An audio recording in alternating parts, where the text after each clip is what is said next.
Let's cover some important kettlebell theory. There are 7 human movement patterns that we want to engage in whenever we train. And these movement patterns dictate what kind of exercises you want to use in your workout protocol. The first human movement pattern is push. For example, a press. The second is pull. For example, a row. Number 3 is the squat. For example, a goblet squat. The next one is the hinge. I would say one of the most important movement patterns also in kettlebell training. And we will cover the hinge with a swing. Number 6 is carry variations. This can be a carry where you carry the kettlebell in the rack position, where your hip or the bony structure carries the weight, or you can have it right here as a suitcase walk. And finally, we have rotation and anti-rotation. For example, a windmill.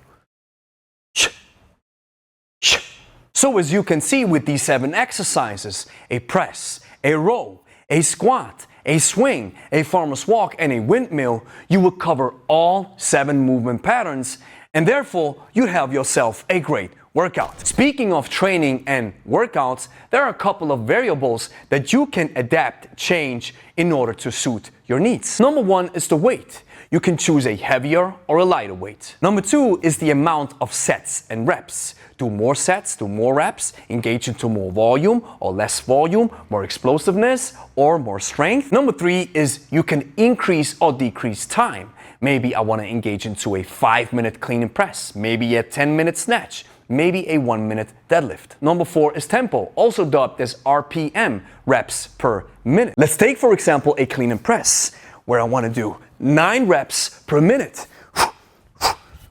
Then I have to work faster, or I say 4 reps per minute. Then I go slower. You can also choose to work out with double kettlebells. And I have even some crazy friends who use 3, 4, or 5 kettlebells all at once. And the last variable is the exercises, of course. You can choose from a broad selection of powerful and most bang for your buck exercises. Let's check out the different training styles. We can work out for time. Let's say 1 minute of the hand-to-hand swing. No counting, just moving. Number 2 is 4 reps. We can say, you know what? Let's just do 10 deadlifts. Number 3 is the AMSEP method for time, where I can say I have 3 exercises: a deadlift, a row, and a press. I set the timer for 6 minutes, and once I've done all 3 exercises, I have 1 set, and I do as many sets as possible in these 6 minutes. The next one is every minute on the minute, where we say, you know what? I start the timer, boom, it starts running. 59, 58, 57, and I do 10 swings. And let's assume this is number 10. And now I park the bell, and now I maybe have 40 seconds remaining on the clock, and this is my rest. And once the next minute starts, I engage back into these 10 swings. The next style is using a flow technique, where I combine 2 exercises into one. For example, a press with an overhead squat. I can also build a complex. This is where I chain multiple exercises together for various reps. Let's say 5 rows, 5 deadlifts, 5 press, 5 swing, 5 snatch. And then I do it all with the left side. And then I do them all with the right side. A common question that we often hear is, how many times do I have to work out per week? Here's what I want to say. Your frequency over the year is more important than your frequency over the week, because consistency is king. And I can tell you from experience, most of our clients who train with us in the gym come once a week. Depending on your goal, your workout can last 10 up to 45 minutes. I believe there's a sweet spot in between 20 and 30 minutes. Now, before we start training at all, we want to move safely without any loads first. I have taken this great mantra or the philosophy from Gray Cook, where he says from Functional Movement Systems, move well and then move often. We have added move well first and then move often under load. So move well first can mean that you want to understand how a proper hinge works in order to open up your hips, and then you use a stick to give you proper feedback.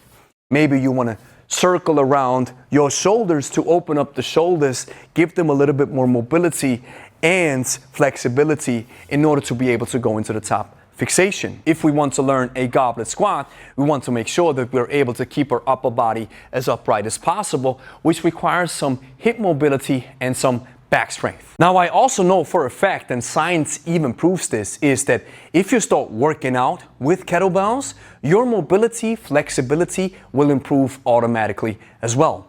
However, if you are experiencing some serious obstacles in your shoulders and hips, it might be worth your time to get them sorted out first. This doesn't mean that you have to spend hours on end on your mobility. It just maybe means that you maybe have to improve your technique, or you have to get rid of a problem that's holding you back. Now here, I want to share with you our classic workout philosophy.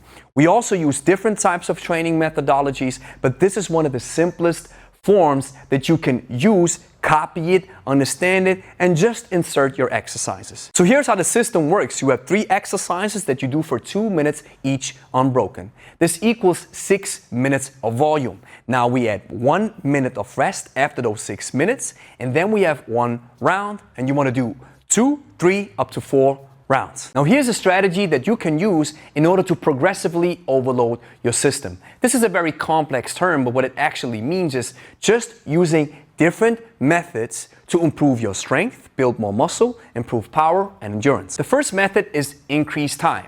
Let's say you want to improve your endurance, you're working with a 2-minute swing, and now you do 2 minutes and 30 seconds of the swing, and maybe up to 5 minutes. Number 2 is you want to increase your RPM, or your speed. Like we've talked about earlier, maybe your goal is now to do 10 clean and presses in 1 minute, so that's a 10 RPM. Number 3 is you want to decrease rest. Maybe you want to engage into a marathon, where you say, I want to work out continuously for 30 minutes up to 1 hour. Yes, it's possible. We did this too. And finally, you can increase weight, which is self-explanatory. At this point, I want to briefly mention the concept of special or hybrid endurance, which is the term that I've read for the first time in Thierry Sanchez's master thesis about kettlebell training. He says, kettlebell training, especially getaway sport or kettlebell sport, requires a special hybrid of strength endurance that is specific to the sport. The East Europeans call it special endurance. This is seen by many authorities as one of the main qualities of a Gittivik. Gittivik is either the kettlebell sport athletes or you and me, folks who use kettlebells for training. Strength endurance, as defined by conventional strength training, loads 40 to 60% of the 1 rep max for 20 to 40 reps, is not a guarantee of achieving good results. The duration of strength endurance exercises rarely goes over 3 minutes, and repetitions are continuous. Research shows that strength endurance only allows an athlete to work at a fast pace for 1 to 3 minutes before performance decreases. This is a general description of what strength endurance is understood as of today. In kettlebell sport, however, kettlebells are lifted over 100 times in a period of 10 minutes. What this essentially means is that, yes, we understand how strength endurance works. However, in kettlebell training, you see folks with my body weight, 70 kilograms, using double 32s, 64 kg, doing a long cycle up to 80 to 90 reps for 10 minutes. That's why in kettlebell training, you engage into special or so-called hybrid endurance. And this is probably the so-called what the hell effect that Pavel Tsatsouline has coined. I call this type of kettlebell training the tides that lifts all boats of physical qualities. Now it becomes a little bit practical. You want to understand how you can grab the kettlebell for different and various exercises. Grip number 1 is a thumb grip. A grip that we recommend beginners to understand first. You insert both of your hands inside the window of the kettlebell and your fingers grab the belly of the bell. Now, in order to clean the kettlebell up, you want to pull the kettlebell between your legs, pull it up, insert both of your thumbs like this. Now the kettlebell makes contact with your chest and your fingers and wrap or close the kettlebell. Now from this position, you can start pressing or clean and pressing. And pressing is one of the fundamental exercises that you will do in kettlebell training. Grip number 2 is the finger grip. This is where you grab the kettlebell not in a crush grip like this, but you grab the kettlebell very loosely inside your fingers. This is a grip that you use for the swing, clean, and snatch. Next up is the hook grip, an important fundamental of kettlebell training that you'll need as the base for many exercises. It looks like this. 1, 2, 3. As you can see, I insert my full wrist inside the window of the kettlebell. Part of my forearm makes now contact with the horn, and my web space connects with the handle. Now I close my fingers to a fist, and I rack the kettlebell on my body. And from this position, I can press the weight overhead. The next grip is the goblet grip, and there's 2 variations of it. Variation number 1 is like this. I grab the kettlebell by the bell itself, and now I can go down into a goblet squat. I can also grab it like this, where I enclose the kettlebell with my forearms, and I grab it by the horns and squat down like this. And we also see some of our clients use a grip like this, where they can shift the kettlebell a little bit forward, which makes it easier for you to keep an upright back. Chalk can be used to improve your performance with kettlebells, especially in the ballistics. It prevents your arm from fatiguing because you have to grip or grab the kettlebell too hard. Remember the finger grip? The idea of the finger grip is to grab the kettlebell in a way that doesn't burn out your forearms. If you haven't improved your technique yet to a point where you are advanced or professional, do not use chalk because this increases friction, and if your technique isn't proper, you'll turn your hands into hamburger meat. Wrist orientation is important in the ballistic exercises like the swing, the clean, or the snatch. The first variation is the front hand, where you swing the kettlebell like this so that your thumb always is pointing upwards. Works for the clean and also for the snatch. The next grip is called the backhand. This is where your thumb is pointing slightly towards your hip. It also blends together with the transverse hand because as you are switching hands, you switch the kettlebell approximately on a transverse level where you grab the kettlebell like this, and once it drops back into the backswing, you turn your thumb a little bit towards your hips. Looks like this.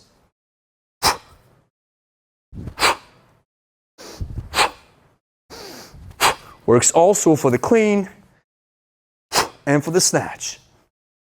Now what happens if you turn your hands into hamburger meat like here, or the clean in the rack position really bust up your forearm? There's only one solution: improve your technique. And part of this type of discomfort is necessary in order for you to grow and improve your skill. So don't worry if your hands and forearms are a little bit busted up in the beginning. It's normal, and we have all been through it.